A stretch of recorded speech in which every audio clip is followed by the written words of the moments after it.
Falei, pessoal, bom dia, bom dia, bom dia.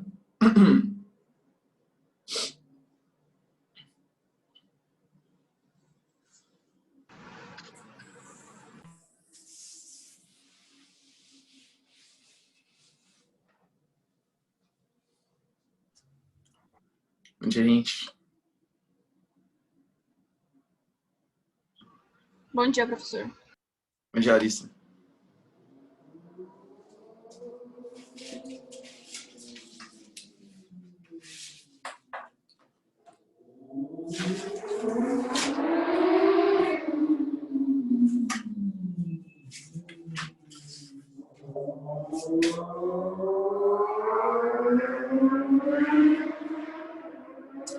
Bom dia, Kaiane.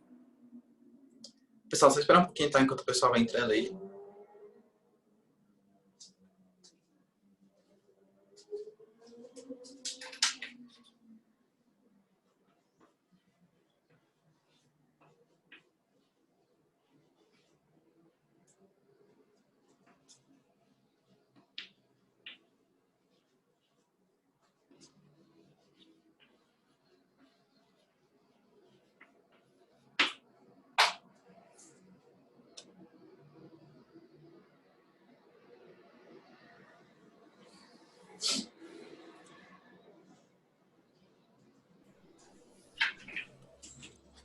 Bom dia aí, gente. Bom dia, bom dia. Bom dia, professor. Tudo bem com o senhor? Oi, David.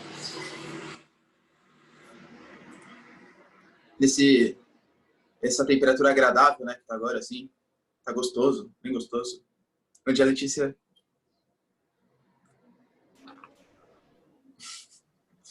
Nossa, galera, vocês não terão só como eu sou calorento, como eu sofro com esse negócio, com esse calor. Meu Deus do céu. Enfim. Galera, ó, acho que já tá bom, né? Pra gente começar. Já deu um número relevante aí de pessoas. Primeiramente, né? Bom dia. Você viu, Letícia? Que... Sincero, galera, até meme eu virei. Eu tava no meu canal. É verdade. Eu vou até compartilhar com vocês, ó. Calma aí. Exatamente. Opa. Do momento perfeito, quer ver, ó? Deixa eu colocar pra você. Calma aí. Ô, droga. Ah, tá aqui. Pronto. Calma aí, espera um pouquinho. Pra quem não viu, ó, vou até mostrar aqui. Calma aí. Deixa eu compartilhar minha tela.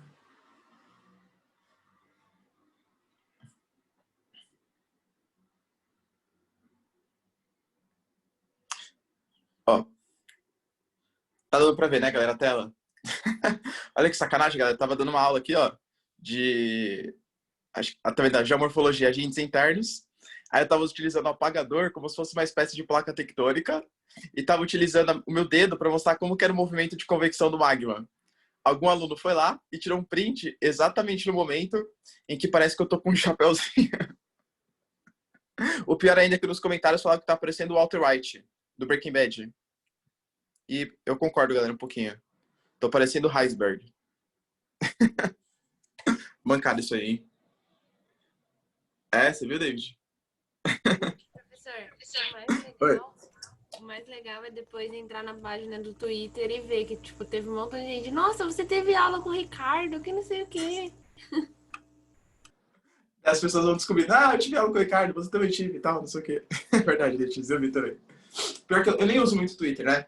Que nem eu falei, eu tenho um Twitter, mas eu só uso ele pra ficar seguindo, tipo, político, jornalista, tal, pra ver algumas notícias, tal. Eu nunca acho que eu publiquei, acho que uma vez no Twitter, a minha vida inteira, assim. E eu vi, galera, foi mó legal, foi engraçado. Então, Glaucio, é nessa aí também, tá? Porque o mundo do Twitter eu acho ele muito, muito tóxico, assim, sei lá. A galera só se xinga, só briga o tempo inteiro. Uma coisa horrível. Enfim. Galera, é o seguinte, ó. A gente hoje, né, vai continuar com a nossas aulas de geografia. Eu vou falar para vocês hoje sobre o finalzinho, bem finalzinho de China. Vou relembrar com vocês algumas coisas. E falar do finalzinho de China, discutir tigres asiáticos e finalizar começando o Japão, tá?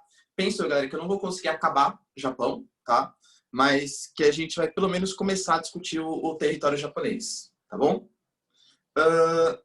ponto importante, cara, de atualidades, a gente está tendo uma série de coisas importantes, só que eu vou discutir com vocês na terça-feira, né? De novo, provavelmente eu não vou ocupar a aula inteira discutindo com vocês para conseguir adiantar os conteúdos de geografia, mas eu vou ocupar, digamos, uns 30 minutos da aula para falar com vocês sobre algumas coisinhas.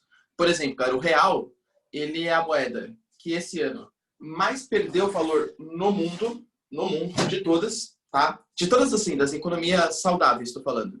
De, não Venezuela, Coreia do Norte, essas coisas, né? Enfim. Mas economias saudáveis, economias abertas, o real é a moeda que mais perdeu valor no mundo. E acho que o mais trágico de tudo é que o mundo hoje está em guerra, tá? Está em guerra. E essa guerra envolve Armênia e Azerbaijão. Um conflito num território chamado de Nagorno-Karabakh. Não sei se vocês, enfim, pelo menos ouviram falar dessa notícia, tá? Mas eu vou explicar para vocês direitinho na terça-feira como que se consolidou. A Armênia, galera, coitada, tá? É um território que sempre foi oprimido por todos os povos que estão ali, principalmente pelos turcos.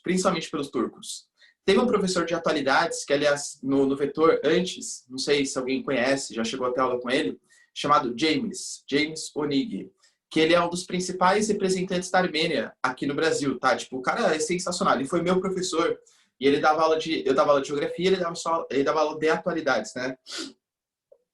No Vetor.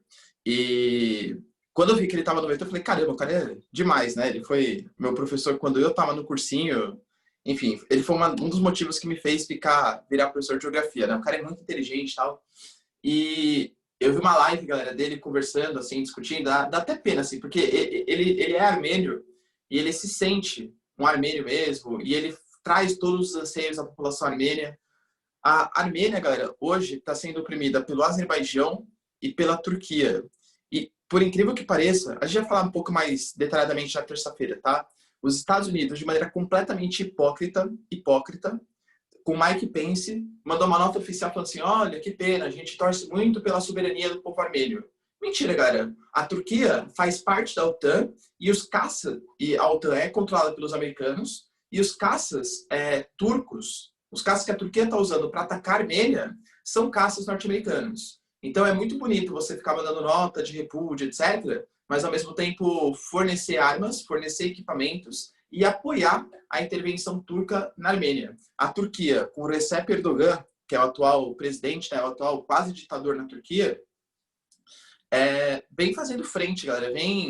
A ideia deles é resgatar aquele nacionalismo turco, reviver aquele passado glorioso do Império Turco-Otomano, tal, dominando desde a Turquia, passando pela Armênia, passando pelo Azerbaijão, Turcomenistão, Tadiquistão, todos os países da Ásia Central. Vou até mostrar para vocês aqui, ó, o conflito onde que tá, ó.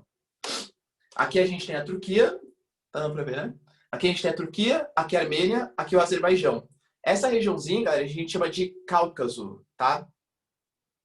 A Turquia e a Geórgia, apoiada pelos Estados Unidos, assim como o Azerbaijão, tá vendo, ó? Então essa tríade aqui, ó, cercando a Armênia, muito querendo tirar um território da Armênia chamado de Nagorno-Karabakh, tá? O Irã e a Rússia são parceiros da Armênia, mas parceiros muito enfraquecidos. A Rússia apoia a Armênia, mas eu duvido, galera, que a Rússia vai se meter no meio desse conflito para ajudar os armênios, sendo que do outro lado a gente tem a Turquia, que é super poderosa, tem os Estados Unidos, que é super poderoso.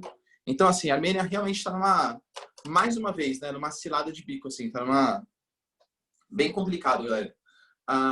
Para quem gosta de futebol, inclusive, galera, o capitão da seleção da Armênia foi convocado para guerra contra o Azerbaijão, tá? Tem um jogador que aí é para quem gosta mesmo de futebol, chamado Mkhitaryan, tá? Que é armênio, e eu também sigo ele, mas muito mais pelas questões geopolíticas. Aí não joga muito bem assim, tal, mas já foi jogador do Arsenal, tipo, já é um jogador bem importante, né? E ele tá toda hora postando lá, o massacre armênio. Galera, a Armênia já sofreu até um genocídio num passado recente, tá? Com os turcos. Então a Armênia é um país que sofre bastante ali nessa região do Cáucaso. Beleza? Mas terça-feira, galera, eu explico melhor para vocês o porquê desse conflito, o que vem acontecendo, quais são as previsões, até porque hoje a gente está tendo avanço de tropas do Azerbaijão e da Turquia. Então a gente tem que ver como que a Armênia vai responder frente a isso, tal, enfim. Bom, galera, vamos falar um pouquinho então de Hong Kong, tá? Da China. Que, aliás, é o último ponto que falta a gente falar sobre os movimentos separatistas. Vocês viram, galera, que a China, ela comemorou, hoje é dia 3, né? Se não me engano, hoje é dia 3. Então, ela comemorou anteontem, um grande festejo estamos em 2020,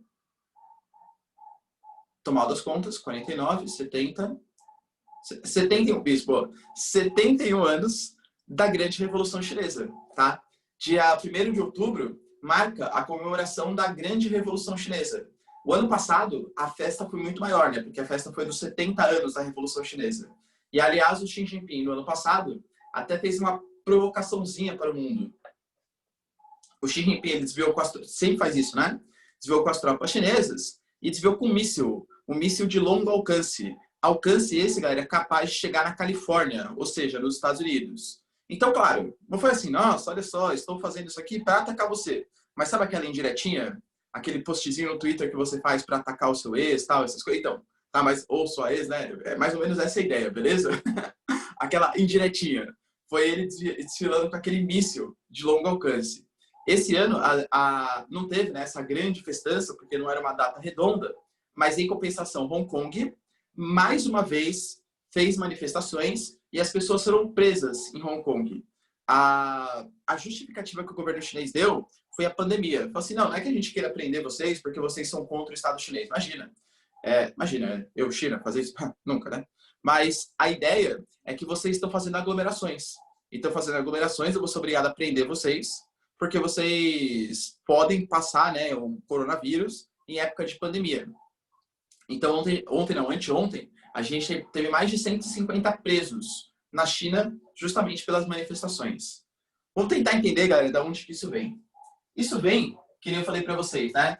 Vocês lembram o que a gente estava discutindo na aula passada? A gente estava discutindo quais são os desafios para a China se consolidar como a maior potência geopolítica mundial. Eu falei para vocês da questão do envelhecimento populacional, a mudança da matriz energética, que é caro fazer isso, embora a matriz energética seja o menor dos problemas, a dialética entre crescimento econômico baseado em censura, controle dos meios de comunicação e globalização, que é a realidade da China hoje. Então, a China, ela cresce muito porque ela tem uma mão de obra muito controlada, não existem manifestações, etc. Só que, ao mesmo tempo, ela cresce baseada na globalização. Então, trabalhadores estrangeiros vão para a China, trabalhadores chineses vão para outros países. E, obviamente, isso vai dar problema alguma hora. Alguma hora a população chinesa vai se manifestar contra a falta de liberdade, tá bom? E os movimentos separatistas, que tem os tibetanos, os uigures, que eu falei para vocês, galera, coloca um asterisco nos uigures, porque eles estiveram muito em alta esse ano, não sei porquê, tá? Existem algumas coisas que viralizam no mundo da internet, não dá para entender muito bem o porquê, mas os uigures, eles são aqueles muçulmanos no noroeste da China, lembra deles, tá? Que vivem, alguns em campos de concentração, campos de tortura, denúncia aos direitos humanos, isso tudo existe, galera, na China, tá? Principalmente para os uigures. E a questão de Taiwan, que eu vou discutir também rapidinho com vocês, mas acho que é um pouco mais simples, e Hong Kong, tá? Hong Kong, galera, foi reincorporado, era uma antiga colônia britânica.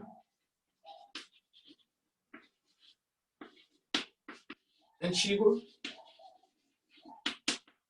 território ultramarino da Inglaterra. Hong Kong, galera, para vocês terem uma noção do desenvolvimento deles, Hong Kong é considerado um tigre asiático. Que assim que terminar a China, eu já vou começar a discutir com vocês, tá? Mas é considerado um tigre asiático. Ou seja, um país de crescimento muito rápido. Um crescimento pujante, galera, muito forte, tá? Tipo, década de 60 era nada, década de 80 era um país desenvolvido. É um tigre asiático. Um país que sempre foi voltado ao modelo de produção do capitalismo. Uma economia aberta, uma economia de mercado. Tem uma das principais bolsas de valores do mundo. Bolsas de valores do mundo. É a quarta bolsa que mais negocia ações no mundo, a Bolsa de Valores de Hong Kong, tá? Então, galera, não é qualquer coisa, não é um país baita desenvolvido. A gente sabe que a China, naquele contexto da década de 90, de crescimento econômico, aumento da importância econômica, começou a fazer uma espécie de pressãozinha em cima dos países. Lembra que a gente discutiu aula passada? Ou Inglaterra. Eu sei aí que você tem relações fortes com Hong Kong e tal, mas vocês tomaram esse território de mim, vocês se lembram, né? Lembro e tal. Vocês podem me devolver Hong Kong? Imagina, Hong Kong é um país desenvolvido, Hong Kong quer soberania, quer atuar livremente. Ah, então beleza. Então acho que eu vou fechar meu mercado consumidor. Pressão chinesa, com o mercado consumidor gigantesco que eles têm, Hong Kong volta a pertencer à China em 1997. Hong Kong volta à China. Só que sempre lembrando, né, galera? Volta naquela condição de China, um país, dois sistemas. Ou seja, Hong Kong vai se manter com uma democracia, enquanto a China continental vai se manter como uma ditadura. Muita gente pensa que essa frase China, um país, dois sistemas, tá ligado a China ser um país socialista que mantém uma economia de mercado. Não é isso, não é isso. É porque a China realmente tem dois sistemas. Ela tem uma ditadura na parte continental, que é a ditadura do Xi Jinping, Partido Comunista Chinês, tal, essas coisas, e tem um governo democrático, pelo menos que se mostrar deveria ser mais democrático, né? Em Hong Kong e Macau, que foi outra ilha que foi reincorporada em 1999, que pertencia ali aos portugueses, tá bom? Então, qual que era a ideia, pessoal? Que a Hong Kong ia ter uma união econômica com a China continental, mas não uma união política. Hong Kong concordou em um acordo de 50 anos, ou seja, até 2047, fazer um acordo momentâneo. Eu volto para você aqui, ó, momentaneamente, a fazer parte da China continental, desde que vocês não ameacem a minha democracia. Pode ser? A China, pô, beleza, fica tranquilo. A gente não vai ameaçar a democracia de vocês. E, galera, de verdade, nos anos 2000, isso foi bem real. Realmente aconteceu, tá? A China manteve uma certa distância política frente a Hong Kong, tá? Isso foi importante, claro, né, para não acontecerem manifestações e tal. Hong Kong, para vocês terem uma noção, a galera nem chinês fala, né, mandarim, chinês não, nem mandarim fala. Eles têm, a língua oficial deles é o inglês. Eles têm o mandarim como a segunda língua. Então eles falam inglês e mandarim, tá? O comum ali em Hong Kong. Tanto que quando a gente vê placas de manifestação, observem, galera, tá? Geralmente essas placas de manifestação, pedindo tal, elas são escritas em inglês, para eles mostrarem que eles não são chineses, que eles são chineses, né? Mas que eles não querem pertencer ao Estado chinês, que eles não querem fazer parte daquela ditadura, tal. O que vai acontecer, galera? O primeiro momento em que vai dar problema entre Hong Kong e China vai ser em 2014. 2014 deu BO.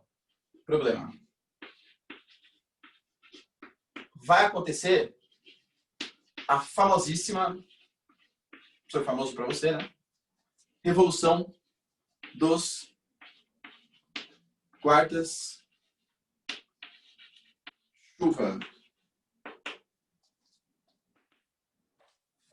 Galera, se eu utilizei o plural errado aqui, tá? Me perdoa, tá? O Rubão me xingaria, não sei. Mas acho que tá certo, né? É guardas-chuva, né? Ou guarda-chuvas. Ou guardas-chuvas. Ou não sei, tá? Enfim. Mas a revolução daquele objeto que te protege da chuva. Essa é a ideia. Se tiver errado, galera, alguém pode deixar no chat aí, tá? Que eu conserto direitinho. A ideia, pessoal, qual que era?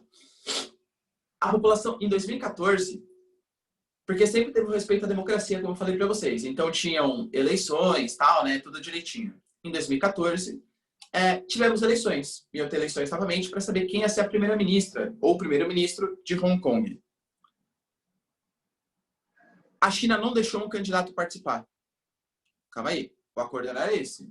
O acordo, China, era que você ia manter um respeito à soberania de Hong Kong. A China falou, não, eu até respeito a soberania. Pô, mas o cara tem como plataforma de governo o separatismo de Hong Kong. Eu não posso apoiar isso, não posso deixar o cara concorrer se ele quer separar Hong Kong da China. Então a China foi lá e impediu esse cara de participar. E olha como o respeito pela democracia é uma coisa que eles prezam bastante, né? É bem provável que esse cara não tinha grandes apelos populares, tá? Provavelmente ele ia ganhar. Não era um cara que era tão relevante assim para conseguir fazer uma coalizão e formar ali uma liderança, primeiro-ministro e tal. Só que só do fato de ele não poder participar das eleições, a população de Hong Kong saiu às ruas. Saiu às ruas para manifestar contra o intervencionismo chinês. Era um dia chuvoso. A população saiu com os guarda-chuvas nas ruas. A polícia chinesa, não a polícia que a gente possa falar que ela é muito boazinha, digamos assim. Então, quando aconteceram as manifestações, a polícia chinesa, ela começou a jogar, galera, spray de pimenta na cara das pessoas para conter as manifestações, né? O que as pessoas faziam? Aproveitavam que era um dia chuvoso, que era um dia que eles tinham saído com seus guarda-chuvas e para se proteger da polícia chinesa, Zhang abriu o guarda-chuva e se protegia dos sprays que vinham da polícia. O guarda-chuva, ele virou um símbolo de resistência em Hong Kong, tá? Então, sempre que vocês... Ou alguma charge. Se alguma charge aparecer, e lembrando que Hong Kong também é um assunto quente, um assunto importante, sempre que aparecer alguma charge de Hong Kong, eles vão trazer a questão do guarda-chuva.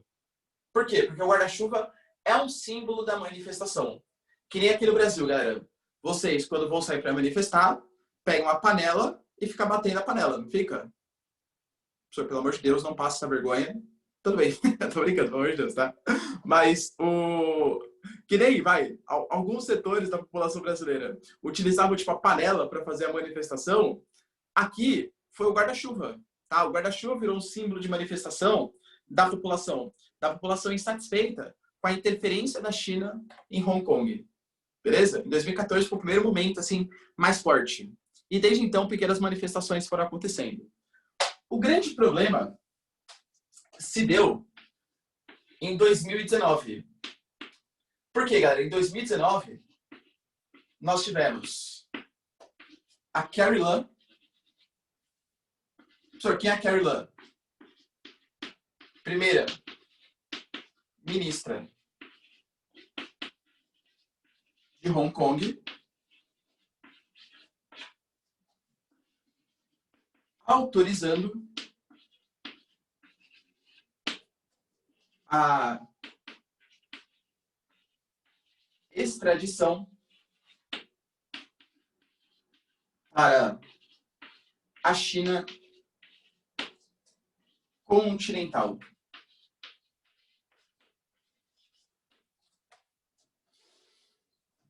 O que é isso? Segundo Hong Kong, segundo a Carrie Lam, aprovou uma lei polêmica, muito polêmica. Se existe um preso político em Hong Kong, um cara que está, enfim, manifestando contra a China, etc., esse preso político, ele pode ser extraditado para a China continental. Vocês estão entendendo a situação? Se Hong Kong considerar, Carrie Lam aprovou isso, se Hong Kong considerar que tem um preso político, esse cara pode sofrer as punições na China continental. Qual que é o recado que a população passou, que o governo passou para... Qual que é o recado que o governo, perdão, que o governo, galera, passou para a população? Vocês não podem manifestar, porque se vocês se manifestarem com essa palhaçada aí de guarda-chuva, tal, essas coisas, vocês podem ser extraditados para a China continental. E certeza que vocês não vão gostar do que vai acontecer com vocês lá. Aí sim que a população foi às ruas manifestar. Nós tivemos, galera, de verdade, mais de 20 semanas consecutivas de manifestação. Ano passado, mais de 20 semanas consecutivas de manifestação, tá? Contra essa medida da Carrie Lam. Essa medida foi revogada, tá? Hong Kong, pelo menos na época, não poderia mais. A Carrie Lam percebeu o erro estratégico que ela fez. A população de Hong Kong não aceitaria essa medida de extradição para a China continental e ela revogou essa lei, tá? Ela não existia mais. Fato é, galera, que a gente teve semanas muito tensas e essas manifestações só pararam por conta do coronavírus, tá? Quando começou a pandemia do coronavírus, as manifestações cessaram, porque a vontade popular, ou pelo menos a vontade de parte da população de Hong Kong, é que eles não querem pertencer à China continental. Não querem. Quando? Não mais que de repente. Nós temos, galera, em 2020,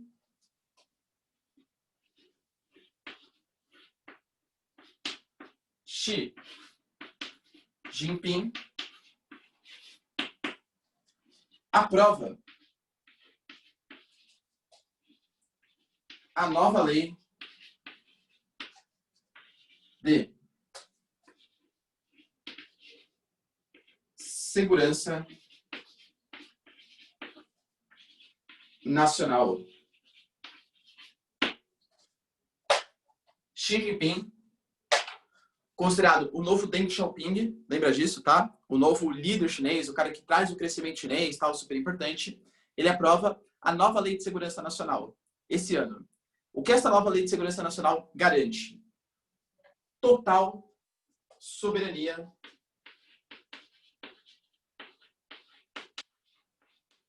sobre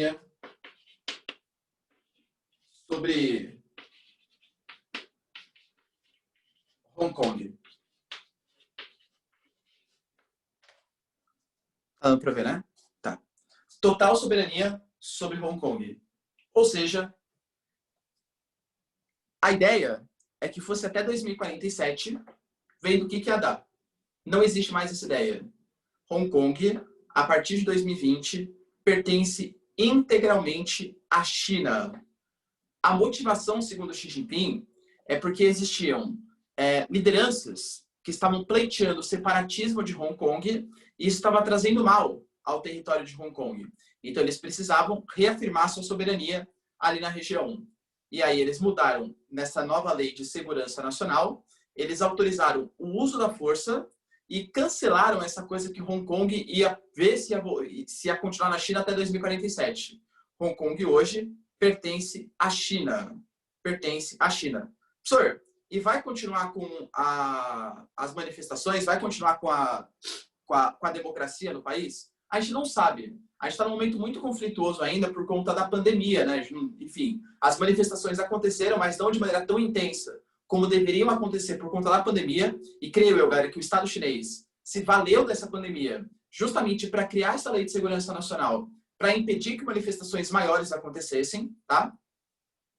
E Hong Kong vai, de alguma maneira, pertencer mais forte, vai ficar mais forte, mais intrínseco ali ao Estado chinês. Quando a pandemia passar, é bem possível que as manifestações elas voltem, mas como é uma coisa que já aconteceu há meses, né? Isso aconteceu em junho, se não me engano, maio, junho, é bem provável que as manifestações sejam menos fortes do que elas deveriam ser. Professor, mas isso não é um atentado à soberania nacional? Porque existe um conceito chamado de autodeterminação dos povos. O que é autodeterminação dos povos? Um povo deveria poder escolher a qual território ele deve pertencer ou se eles querem ficar soberanos, se eles querem ficar independentes. Beleza? É muito bonito falar em autodeterminação dos povos quando a gente fala do povo curdo, por exemplo. Nossa, que mancada, os turcos, tal, beleza. Por que não tem autodeterminação dos povos na Catalunha, no País Basco, na Espanha? Por que não tem autodeterminação dos povos, sei lá, na Irlanda do Norte? Percebe? Então, autodeterminação dos povos é lindo, menos quando é no meu país.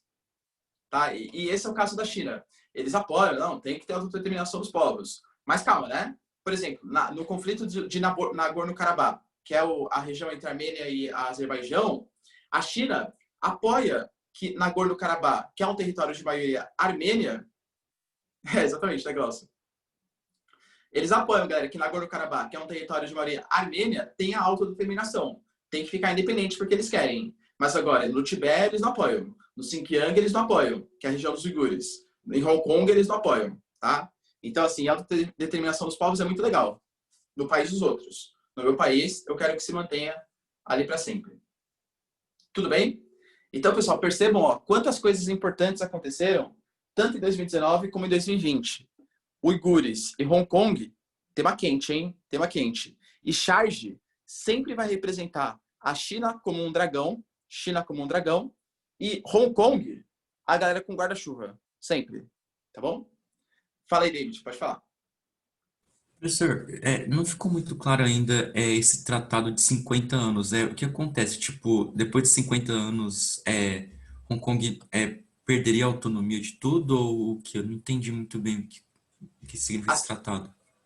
Até 2047, David, ia ter essa união política entre os países, que a China é um país dos sistemas. Então ia ter uma soberania de fazer eleições, tipo, como se fosse uma província ali chinesa. Então ia ser bem soberano politicamente, uma democracia. Só que uma união econômica. Economicamente, é como se Hong Kong fosse um estado da China. Então tem que contribuir com o Estado chinês, pagar impostos, tudo tal, tudo certinho. Só que tem uma autonomia política. Depois, em 2047, que completaria 50 anos desse acordo, o que ia acontecer ia ser uma nova decisão, muito possivelmente com um plebiscito. Um plebiscito, uma consulta popular, para saber se a população gostou desse modelo e ia querer voltar integralmente ao território chinês, uma união política e econômica, ou se eles iam querer se separar e formar um território autônomo, um país autônomo que seria o país Hong Kong. Tá? Então, seria um novo plebiscito, uma consulta popular, para saber se a experiência deu certo ou não. Se eles querem sair ou se eles querem continuar. Essa é a ideia. Putz, Glaucio, exatamente.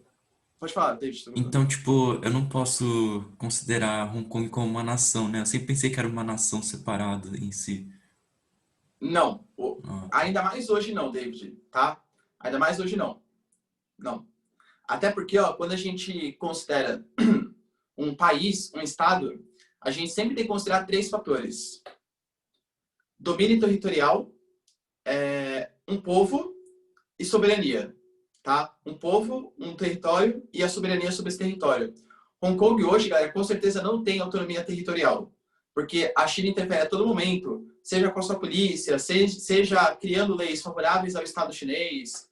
O Glaucio falou, galera, de uma linguagem mais coloquial, né, certinho, tá? A China meteu o migué, tá? Poxa, nossa, a gente precisa aumentar a nossa soberania ali, tá? Porque tem muitos movimentos separatistas, tá perigoso. Isso é perigoso, inclusive, para o Estado de Hong Kong.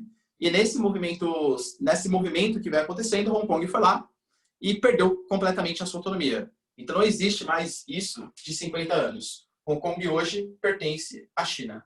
Tá bom?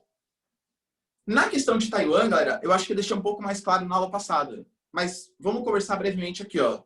Taiwan, deixa eu mostrar para vocês aqui, no mapinha. Nem é esquemático, ó. Aqui nós temos a China continental e aqui nós temos a Ilha de Formosa. A Ilha de Formosa, que é a ilha de Taiwan.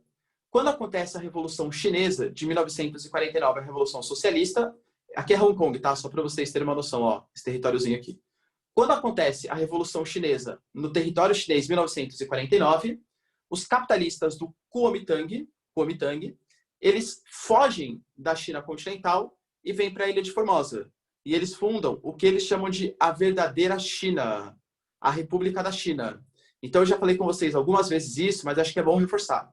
Taiwan é independente da China? Depende para quem você perguntar. Se você perguntar para a China continental, para os socialistas da China continental, eles vão falar, imagina, a galera de Taiwan, doidona, eles se acham independentes. Eles acham, mas é só uma ilha rebelde, é o apelido que eles dão, tá? Taiwan, a ilha rebelde, a ilha do que se acham capitalistas, etc. Só que se você perguntar para a galera de Taiwan, não é que eles são independentes da China, eles são a China, de verdade. Isso aqui, a China continental não é China. Isso aqui é um monte de golpista, socialista, ditadura, etc. Aqui é a República Popular da China. Aqui é onde realmente existe a China que nunca deveria ter acabado em 1949 com a Revolução Chinesa, tá? Fato é, galera, que Taiwan também se desenvolveu bastante, também é um tigre asiático. A gente vai falar um pouquinho mais sobre Taiwan agora, né? Também é um tigre asiático. Deixa eu ajeitar aqui.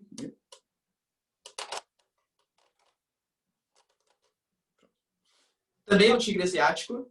E a China vem aumentando a pressão. Só que Taiwan tem um parceiro muito grande, que é os Estados Unidos. Os Estados Unidos sempre tem uma relação muito próxima com Taiwan, desde a Guerra Fria. Em 2001, a China aumentou um pouco a pressão em cima de Taiwan. Falou, Taiwan, vai ficar com essa graça aí de querer ser independente e tal? Os Estados Unidos, galera, demonstrou apoio, deslocou frota marítima para as áreas de fronteira ali com a China, e a China voltou atrás, tá? Deu um passo para trás, sabendo que Taiwan tem um parceiro pesadíssimo, que são os norte-americanos. Beleza? Alguma dúvida mais, galera, sobre China? Professor, você poderia só me explicar de novo o que significa China um país, dois sistemas? Claro, Larissa. A ideia é a China é um país dois sistemas, por quê?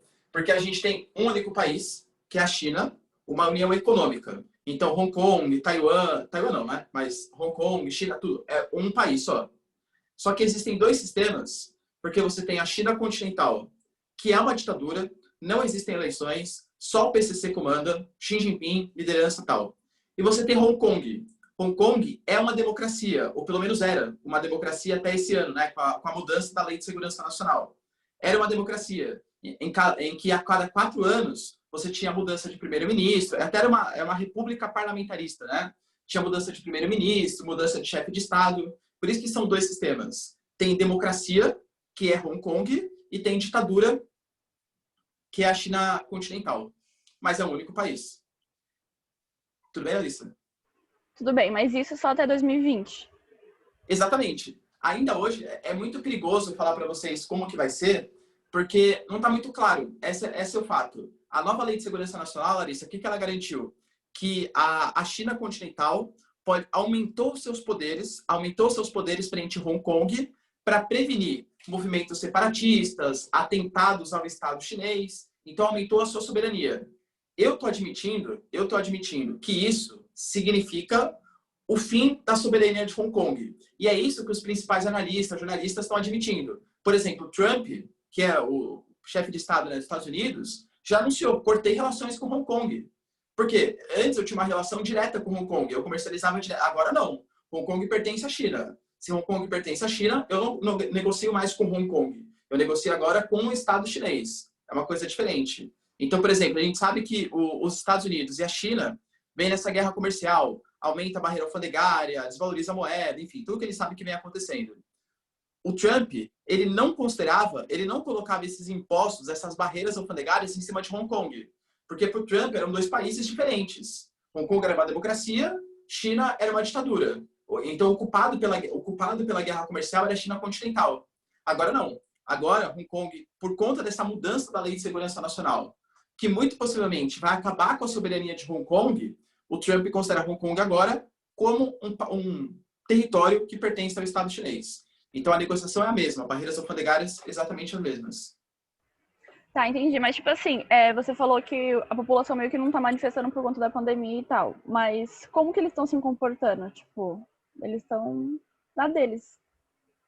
Exatamente. Então, a maior mostra que a gente pode ter foi nesse aniversário dos 71 anos, que aconteceu anteontem, Larissa. Os 71 anos da Grande Revolução Chinesa. E a população saiu às ruas, sim, para manifestar contra a Lei de Segurança Nacional. Penso eu, tá? Que eles não estão saindo às ruas por conta da pandemia, por conta da violência policial. Quando cessar, eles vão se manifestar para tentar uma autonomia. É que foi uma jogada meio inteligente também da China.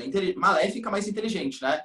Toda vez que você faz uma mudança muito perigosa, uma coisa que pode fazer manifestações, você tem que ir a manifestação naquele momento, para o negócio não crescer. Porque daqui 1 mês, 2 meses, 3 meses, claro que existe uma insatisfação, mas o ânimo para manifestar é muito menor. Eu sempre dou exemplo para vocês. O Putin, galera, malandrinho também. Quando a gente teve a Copa do Mundo na Rússia, no primeiro dia, ele criou... Na verdade, não no primeiro dia, né? Mas existia uma lei que não poderiam ter manifestações políticas durante a Copa do Mundo. Qual foi a medida que ele tomou? No primeiro dia, no dia da abertura da Copa do Mundo, anúncio da reforma da Previdência. Por quê? Não pode manifestar? Depois, quando acabou a Copa, aconteceram manifestações. Mas o anseio popular, a revolta popular era muito menor. É muito possível que com Hong Kong aconteça exatamente a mesma coisa. Então, quando acabar a pandemia, a insatisfação ainda é grande, tá? Mas as manifestações podem acontecer, mas penso que vai ser muito menor do que seria se fosse bem no momento, né? Se bem no momento que aconteceu a coisa, começasse a manifestação. Mas a população, respondendo a sua pergunta, Larissa, não tá feliz, tá? Não tá gostando, nem um pouco. Tá, entendi. Obrigada. Imagina. Aqui. Legal que o fim tratado já responde causa com o aniversário de 100 anos da Revolução. Então, exatamente, né? Na verdade, os 100 anos é em 2049, né? Mas muito pertinho, Glaucio. Verdade, muito pertinho. Tá bom? Beleza? Alguém tem mais alguma dúvida, galera, de China? Pode falar, hein? Sem problemas. É um assunto importante. Se tem alguma dúvida... Professor, Pode falar. Você tinha falado que, tipo, em 2014 era a polícia chinesa que reprimiu. Então, tipo, não havia uma polícia própria para Hong Kong. Eu sei que não é uma nação independente, mas, tipo, não havia uma polícia própria. Isso faz parte da união política, David.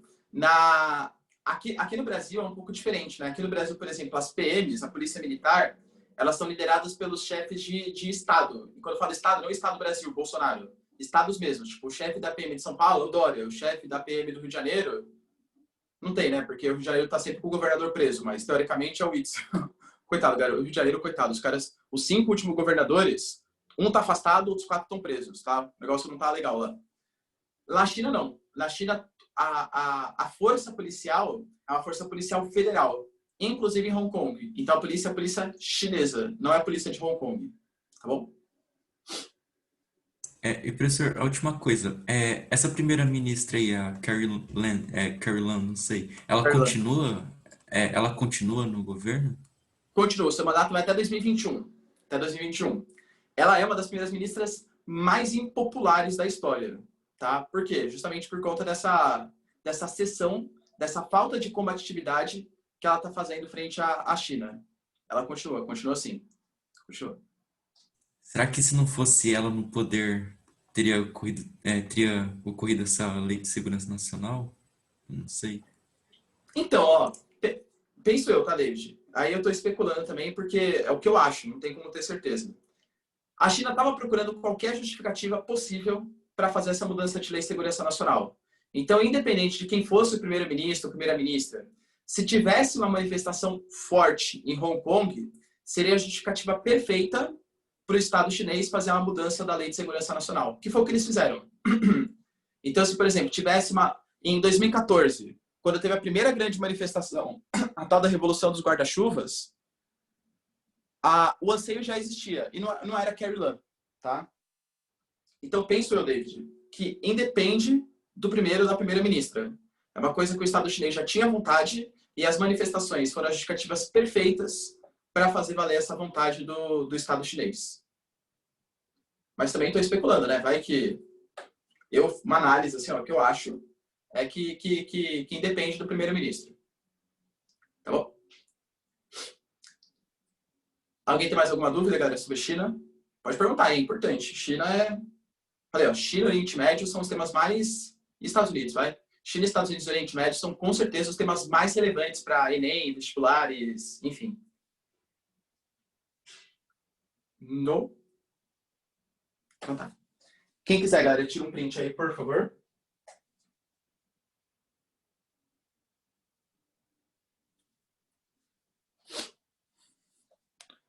Vou apagar a luz aqui, hein?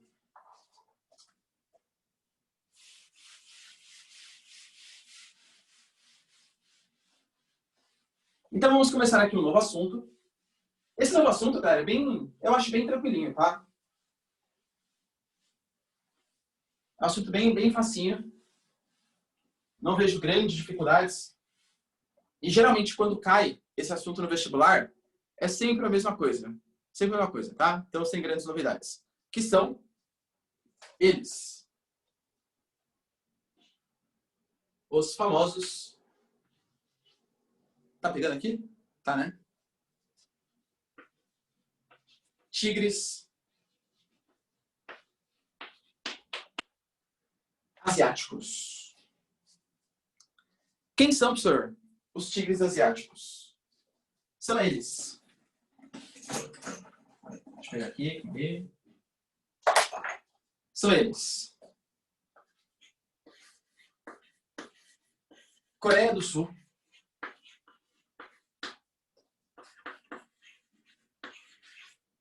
Hong Kong, Singapura e Taiwan.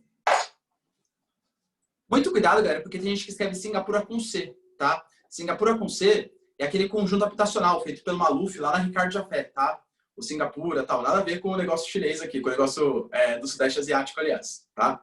Singapura, o país, é com S, tá? Então, esses 4 países, eles são chamados de os tigres asiáticos. Eu, particularmente, cara, adoro esse nome tigre asiático. E geralmente ele é utilizado para se referir a um país que cresce bastante. Eu, por exemplo, galera, tava tentando entender, né, o que levou a gente a essa situação política que a gente está hoje. E aí eu fui ver Ué. um debate que teve quando o Jair Bolsonaro ainda era candidato, né, a presidente, um debate que estava entre o Vila, vocês conhecem o Vila, historiador, Marco Antônio Vila, tal, polêmico, né, que ele fala que o Bolsonaro é mandrião, tal, essas coisas. Eu acho o Vila engraçado, assim, mas enfim, né, historiador, né, enfim, o Vila e o Bolsonaro. E aí o Vila perguntou para o Bolsonaro, falou assim, mas o que você espera, o que você acha? Qual que é a referência econômica, né? O que você pensa do setor primário, secundário, terciário brasileiro? Imagina, galera, o Bolsonaro nem sabe o que é isso, né? Setor primário, secundário, nem imagina o que é isso. E aí ele falou assim, não, a gente tem que fazer se valer, utilizar como exemplo o nosso tigre sul-americano, que é o Paraguai.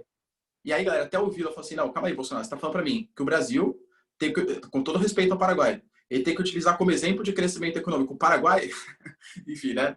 Mas essa referência, esse conceito de tigre, ele é muito utilizado sociologicamente e geograficamente, historicamente, por países que estão crescendo. Porque o tigre, perdão aqui pela comparação, mas é com realm, entendeu? Um país que cresce muito em pouco tempo. O tigre é um animal que dá um bote muito rápido, um bote muito violento. Esse é o sentido de um tigre, tá? Um país que, cresce muito em pouco tempo. Tanto que, por exemplo, nos anos 2000, inclusive a mídia internacional, utilizava o Nordeste, a zona da Mata Nordestina, chamava de o tigre equatorial. Por que tigre equatorial? Porque a zona da Mata Nordestina, nos anos 2000, foi uma das regiões a zona da Mata do Nordeste, né? Então, o litoral, ali, os principais municípios, Recife e tal, essas coisas, Salvador, cresceram tanto economicamente, reduziram tanto a desigualdade social e tal, que foram classificados como tigres equatoriais. Então, sempre que houver a palavra tigre na cabeça de vocês, pensem em países que crescem muito em pouco tempo, avançam muito em pouco tempo, tá?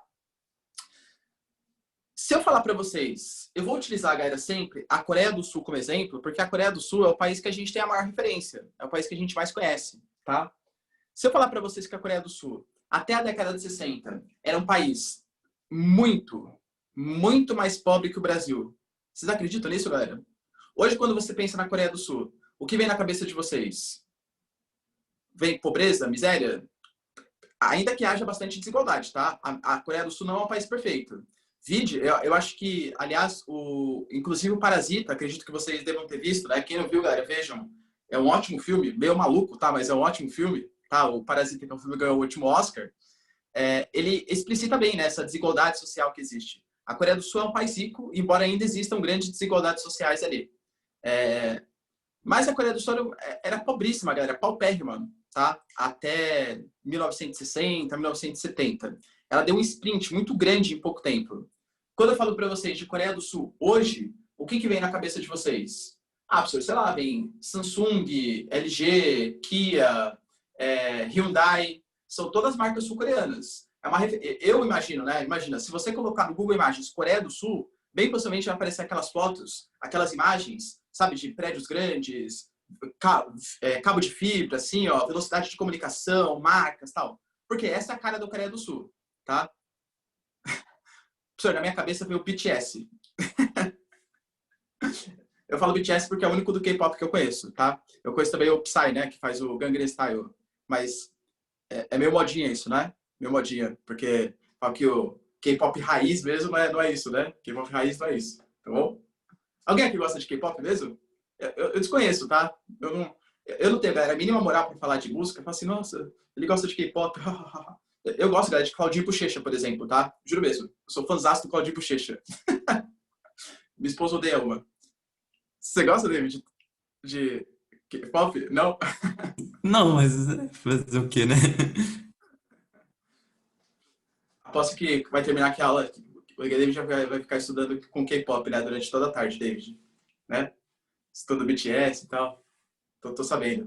Tem vários pôsteres assim, ó. Ele não quer virar a câmera do quarto dele, porque porque vai ter vários pôsteres assim colados, ó. Tá, mas, mas para vocês verem, galera, como... Tá, descobriram, David, descobriram, já era.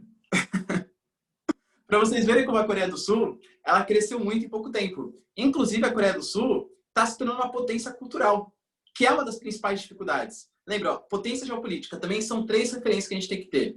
Influência econômica, a Coreia do Sul hoje é um país desenvolvido. Influência cultural, a Coreia do Sul hoje tem o K-pop, que, cara, a gente pode ficar brincando aqui, mas, meu, eu dou aula também para ensino médio, né? Tem garota ali que é ficcionado no negócio. Tem caderno, estojo, pôster, tal. E, tipo, a galera só ouve isso, tá? Uma referência. Marcas que a gente consome sempre, por exemplo, muito possível que... Deixa eu ver. É verdade, David.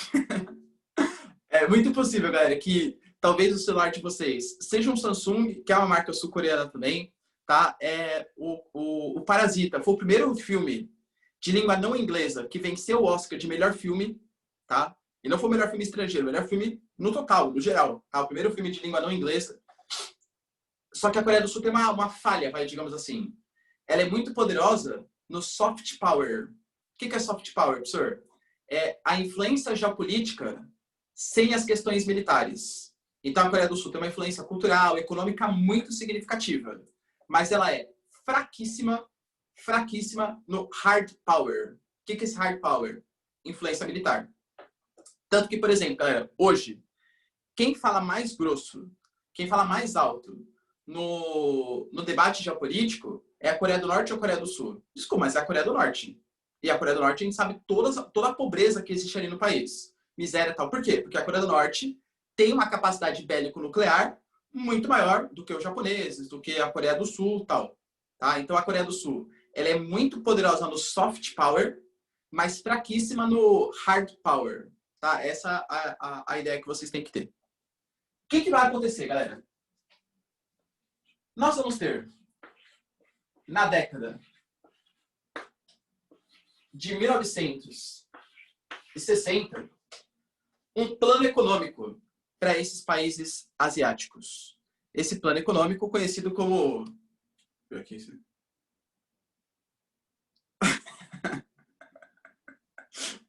Tá vendo? Eu juro pra você, tá? Não é Miguel, nem conheço esse cara aí, ó. Jungkook. O que é? É o cantor do BTS? Eu não sei, eu juro mesmo. Tá vendo? Não é Miguel, juro. sei, né? Da década de 1960, galera. O plano Colombo. Vocês se lembram o que é o plano Colombo? O plano Colombo, galera, é a mesma coisa, entre aspas, que o plano Marshall.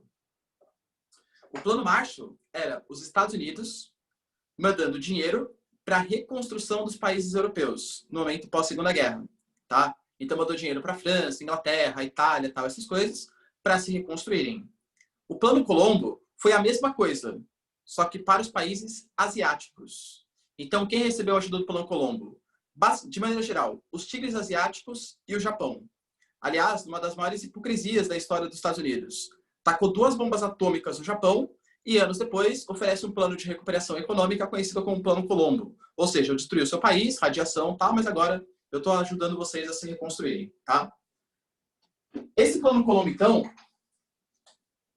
era dinheiro dos Estados Unidos para países asiáticos. Nossa, professor, mas por que ele ia querer dar dinheiro para país asiático? Aqui, qual que é a vontade que ele tem?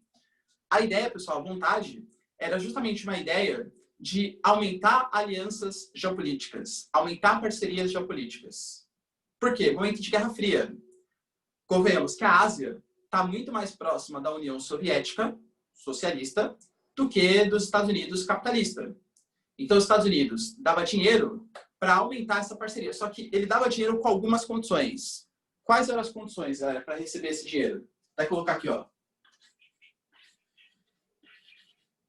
Condições para receber esse plano Colombo.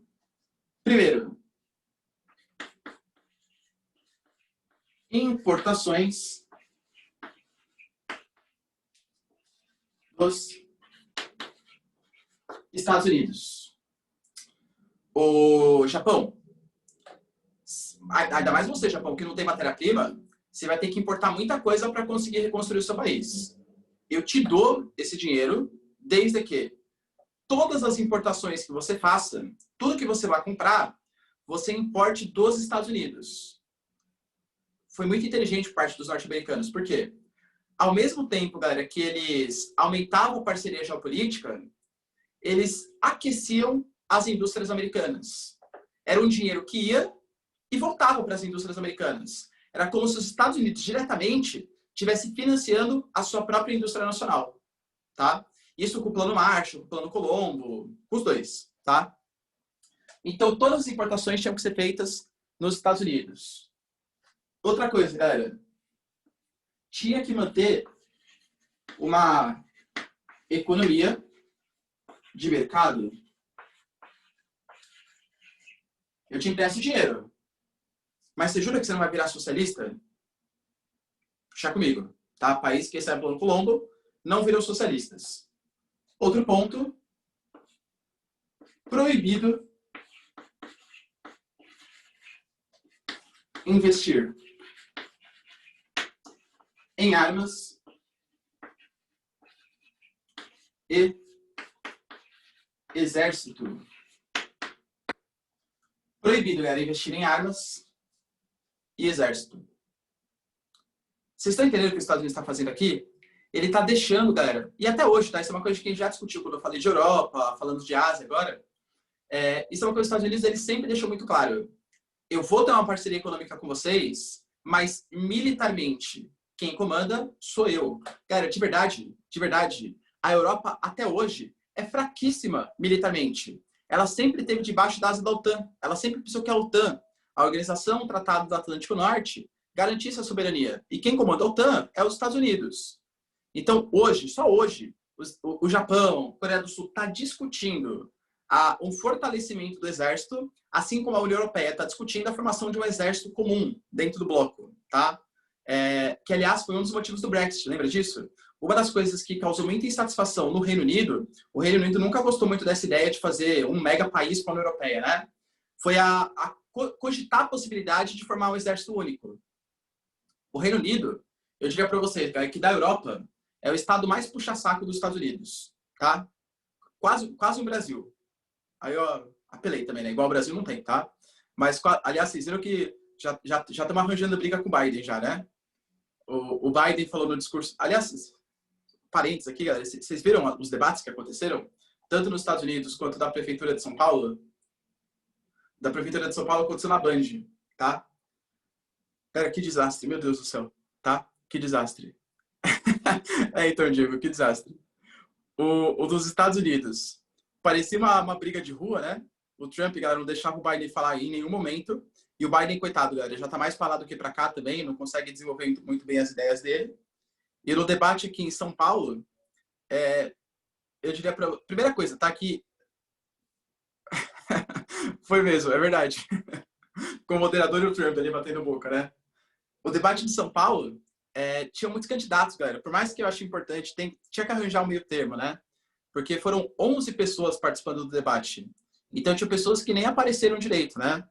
Porque com 11 pessoas é muita gente. Deixa eu ver os melhores momentos, assim, ó. Mamãe Falei, né? Participando do debate. O que mais? Então, a parte engraçada, galera, que tava tendo um debate ali do Márcio França com o Boulos ali, né? O Boulos também é candidato, tá? O Márcio França também. E aí, o Boulos, ele interrompeu o Márcio França. Porque, tipo, era uma pergunta, tal, réplica, tal. E aí, o Boulos foi lá e interrompeu o Márcio França. O Márcio França falou, oh, como assim? Até a minha fala você vai querer invadir agora? Vai querer ocupar a minha fala agora? Porque o Boulos é a liderança, né, do MTST e tal, enfim. Daí ele falou sobre a questão de ocupação. O que mais? Galera, foi meio fraquinho, tá? O Russomano, galera, parecia que tava morto. Acho que é por isso que ele sempre perde nas eleições. Você já viu um discurso do Russomano? O cara, olha o apelo que ele deu, hein? No meio do debate, ele falou assim, gente, eu fui visitar o Bolsonaro esses dias e o Bolsonaro pegou na minha mão e falou assim, Russomano, cuida do povo de São Paulo por mim. Eu confio em você para cuidar do povo de São Paulo. Olha esse sentimentalismo barato, galera. Pelo amor de Deus, né? É verdade, Diego. O Mamãe Falei, né, fez a pergunta para ele sobre o plano diretor. E aí, Russomano, o que você acha do plano diretor? Eu defendo o consumidor. O botijão de gás, nada a ver com o plano diretor, né, que tinha perguntado. É debate sensacional, tá? Exatamente, sempre mesmo, né, Glaucio? Aquele vídeo também ridículo, né? Meu Deus do céu. Enfim, voltando, né? O que vai acontecer, galera? Então, os países asiáticos, eles receberam toda essa grana, mas com essas condições. Percebam que isso fez com que esses países fossem muito fracos militarmente até hoje. Fato é que eles vão pegar esse dinheiro do Plano Colombo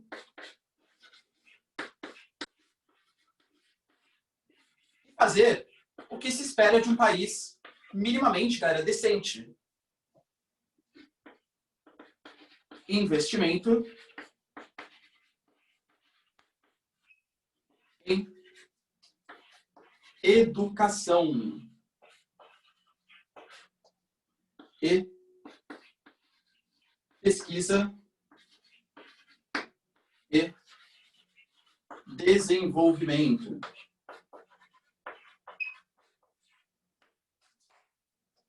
Investimento em educação e pesquisa e desenvolvimento.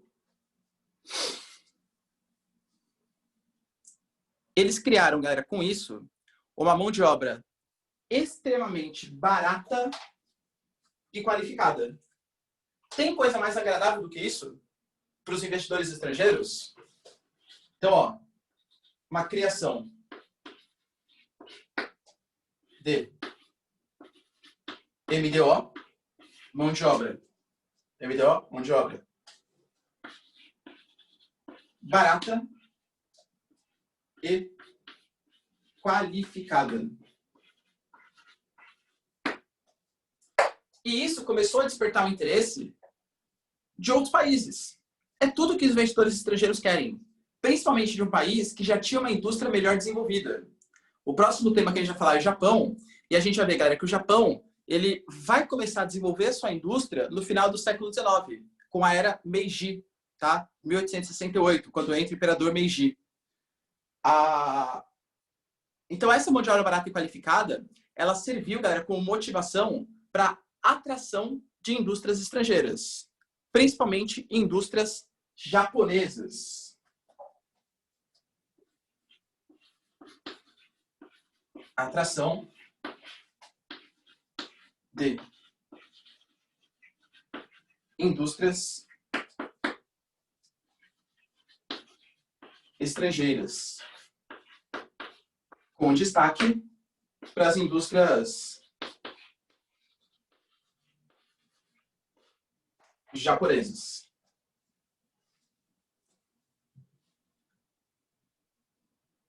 Dúvidas até aqui? Pode falar, David. Professor, se o Japão também recebeu a ajuda do Plano Colombo, esses negócios, por que tipo, eles não fizeram parte, então, dos tigres asiáticos? Já cresceram também em pouco tempo. David, eles cresceram muito. O Japão, por exemplo, ele chegou a ser a terceira maior economia mundial. Isso é muito significativo. Para um país, eu sempre falo assim, ó, tem dois países que, tipo Jason, não importa o que você faça com eles, eles sempre voltam mais fortes. Os alemães e os japoneses. Tá? O Japão ele foi derrotado na Segunda Guerra Mundial, Hiroshima e Nagasaki, reconstrução do país. Chegou na década de 70, também com a ajuda do Plano Colombo, eles cresceram tanto que eles até desenvolveram um novo modelo de produção, que é o modelo toyotista. O toyotismo, quem criou, a liderança da terceira revolução industrial foi os japoneses. Então não é que o Japão não cresceu, é que aqui a gente está discutindo o tigre asiático. E tigre, David, você tem que imaginar que é um país que cresce muito em pouco tempo, que sai da condição de subdesenvolvimento para a condição de desenvolvimento. E o Japão, com toda certeza, não era um país subdesenvolvido. Era um país que já tinha passado por uma revolução industrial, era um país que era muito mais importante economicamente, tá?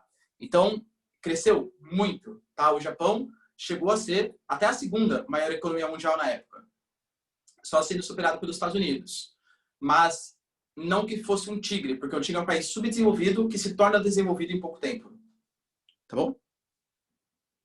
Beleza, valeu, professor. Imagina. Então, ó, atração de indústrias estrangeiras, principalmente japoneses. Esse modelo de industrialização que os tigres asiáticos tiveram, a gente vai chamar, galera, de modelo de plataforma de exportação.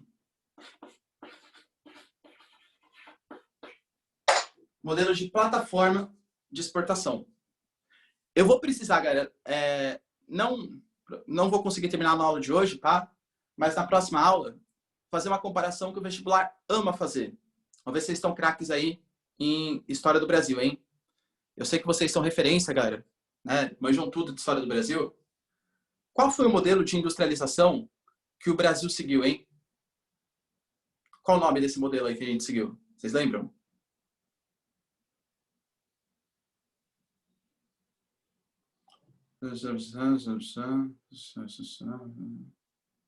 De base? Não, David. O nosso modelo é conhecido como modelo de substituição de... Perfeito, André. Mandou muito. Isso aí. Parabéns, André. Isso aí, tá? É o modelo de substituição de importações. Exatamente, né? Brasil, Argentina e México são os países que seguiram esse modelo. O vestibular... Sim, Letícia, aliás, ó, a Letícia perguntou, professor, pensando na definição de tigres asiáticos e a atual crise mundial devido ao coronavírus, pode-se dizer que haverá novos países tigres? Sim, Letícia, aliás, já existem, tá? Eu vou falar para vocês no finalzinho da aula que tem os chamados novos tigres asiáticos. E também, é bem possível que no mundo aconteçam aí novos tigres, tá? Com toda certeza. Mas, voltando, né? Existe uma comparação, galera, que o vestibular ama fazer, ama, por isso que eu falo, eu sempre... Tigres asiáticos é um tema meio batido, a gente sabe o que vai cair, tá? Porque sempre cai a mesma coisa. É a comparação de dois modelos de industrialização diferentes. O modelo de industrialização de países subdesenvolvidos da América Latina, que é o modelo de substituição de importações, e o modelo do Sudeste Asiático, que é o modelo de plataforma de exportação. Quando eu finalizar a aula, eu vou fazer um quadrinho de comparação. Eu vou comparar com vocês o modelo de substituição de importações e o modelo da plataforma de exportação. Porque isso sempre aparece. Porque foram dois modelos que países subdesenvolvidos seguiram e que deram resultados completamente diferentes, né? A gente pode perceber o que hoje é a Coreia do Sul, o que hoje é o Brasilzão. Tá bom? Tira um print aqui, já tiraram, né? Já copiaram? Vou apagar a luz.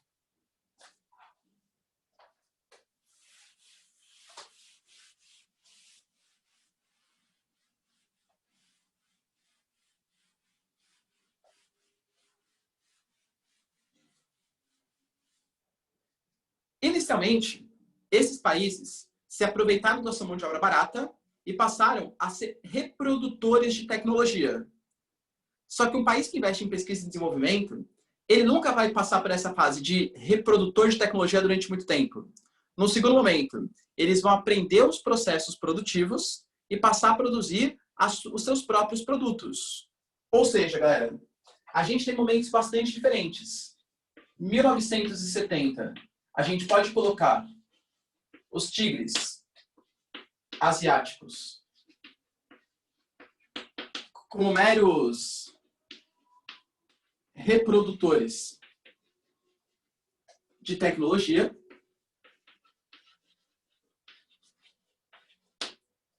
Já 1980, 1990, como produtores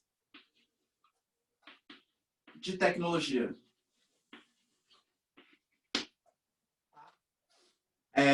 Então tem essa diferença bem nítida. Hoje, você não vai falar, a Coreia do Sul hoje, galera, por exemplo, e de novo, eu estou colocando a Coreia do Sul porque é o país mais conhecido, mas Taiwan, Hong Kong, é o mesmo processo, tá? Singapura, para vocês terem uma noção, é o único país do mundo, em que 100% da população é urbana. 100% da população de Singapura é urbana. Tá? Não existe campo em Singapura. É um país riquíssimo, galera. Extremamente tecnológico, tá? Extremamente tecnológico. Extremamente rico. É um dos maiores PIBs per capita do mundo, Singapura, tá? É um país com um crescimento assim, muito significativo. E eles passam a ser produtores de tecnologia. Só que os tigres asiáticos, eles têm uma carência. Qual que é essa carência? Aqui. Sim, David, é verdade, tá? É verdade. Eu vou falar um pouquinho da situação política depois de cada país, mas sim, é verdade. É um governo assim, é uma ditadura no sentido social, mas não uma ditadura no sentido econômico. Singapura é um dos países que tem a maior liberdade econômica do mundo, tá? Mas é verdade. Diego, a diferença, imagina o seguinte, por exemplo, ó, o Brasil, eu costumo falar que o Brasil é um país reprodutor. Por exemplo, quando a gente pensa, por exemplo, automobilísticas, o Brasil tem automobilística? Tem. Citroën, Renault, Peugeot, só marca francesa, né? Japonesa aqui, Nissan, Toyota, Honda, Hyundai, são todas marcas que tem no Brasil. O Brasil, ele produz os carros? Sim. Só que, olha o terminho diferente, né? Não é que a gente produz o carro, a gente reproduz o carro, porque o carro não é nosso. O carro é da sede lá, do país sede, do Japão, da França, da Alemanha, etc. Para a gente produzir os nossos produtos, a tecnologia deveria ser nossa. Esse é o conceito. Na década de 70, os tigres asiáticos reproduziam tecnologia estrangeira. Então, e a indústria japonesa, a indústria norte-americana, eles reproduziam a produção daqueles países. Na década de 80 e década de 90, não. Aí eles passaram a eles mesmos a produzirem as suas próprias tecnologias. Que nem, né? A gente pode colocar Samsung, Honda, Hyundai. É que eu confesso que eu não sou muito bom com essas marcas, tá? Mas se você pesquisar assim, marcas sul-coreanas, você vai ver que existem várias marcas famosíssimas, LG, Kia, marcas famosíssimas que são marcas sul-coreanas. Inclusive, por exemplo, talvez o carro que vocês ou os pais de vocês tenham seja um Hyundai, que é uma marca sul-coreana, HB20, o Creta, Santa Fé, qual mais? O Tucson, tá? É que eu sei que esses modelos, eles não condizem muito com vocês, porque vocês pertencem à elite econômica burguesa paulista, né? Então, só BMW e tal, mas geralmente, assim, a galera mais periferia, assim, periferia, né? Comprar um Santa Fé, Tucson, assim, carros mais populares, tá bom? Brincadeira, hein, galera? Tudo bem? Alguma dúvida até aqui? Não? Deixa eu só, para a gente finalizar, qual que é a carência que esses países têm? Principalmente matéria-prima. São todos países minúsculos, países que não têm matéria-prima, tá? Não tem matéria-prima. E, só lembrando, galera, perdão, esqueci de colocar aqui, produtores de tecnologia. Então, a gente fala que esses países, eles produzem o que a gente vai chamar de bens duráveis, tá? Os tigres asiáticos, eles são conhecidos por exportar bens duráveis. Refrigeradores, automóveis, coisas de alto valor agregado aí, né? Mas eles têm muita carência de matéria-prima. Então, hoje, o que vem acontecendo é um processo de encarecimento da mão de obra, que é natural. Quando o país se desenvolve, é natural que encareça a mão de obra e falta de matéria-prima. Hoje, esses países, eles não são mais grandes produtores industriais. É uma coisa natural do capitalismo. Você vai desconcentrando a indústria. A sede continua no país de origem, a sede da Hyundai, da Kia, da Samsung continua na Coreia do Sul, mas a parte produtiva está sendo desconcentrada para países com mão de obra mais barata hoje e que tenham mais matéria-prima, que são chamados novos tigres asiáticos. Indonésia, Malásia, Filipinas, tá? Todos os países aí que eu vou colocar para vocês na aula que vem. Certo? Então, pessoal, ó, a gente finaliza aqui. Aula que vem, eu falo para vocês quem são os novos tigres asiáticos, o processo que vem acontecendo, faço uma tabelinha de comparação, modelo de substituição de importações e modelo de plataforma de exportação, que cai bastante esse vestibular, e a gente começa Japão. Nada contra o Japão, mas o Japão, galera, eu vou tentar fazer bem mais rapidinho, porque não é um assunto tão relevante assim para os vestibulares. Beleza? Então, galera, acho que era mais isso. Quem quiser, tira um print aí. Aproveitem o restinho de sábado. Falou, Glaucio. Aproveitem o resto de sábado. Restinho não, né? Restão, tá? Não quero acabar com o final de semana de vocês. Então, aproveitem o final de semana. Beijos, abraços e tchau, gente. Até mais. Tchau, tchau, André. Professor, rapidinho. Pode falar, David. Os tigres asiáticos é um bloco econômico também, ou é o quê? Não, não, é só Não? uma denominação. É só tipo um Ah, nome que tá. deram para países que cresceram muito em pouco tempo. Mas eles nunca formaram um bloco econômico nem nada. Não, tá Ah, bom? tá, beleza. Valeu, professor. Obrigadão e bom final de semana. Falou. Você também, David. Vai escutar o BTS agora, né? Droga, descobrida. Falou, David.